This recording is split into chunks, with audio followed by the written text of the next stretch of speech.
சிறிய சிமுளுக்குள்ள போட்டு 2 எறும்பை நம்ம பிடிச்சு அடைச்சு வச்சிருக்கோமே, அந்த எறும்புக்கு ஆண்டவனால எப்படி படியளக்க முடியும்னு இவ நினைக்க.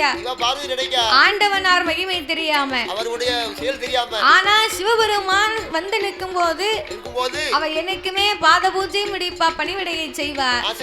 அன்னைக்கு ஆண்டவனுக்கு பாத பூஜை முடிக்கவில்லை, பணிவிடையும் செய்யவில்லை.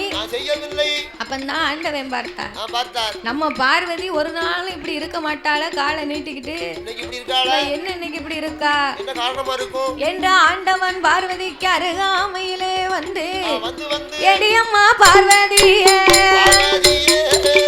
எடியம்மா பார்வதியே,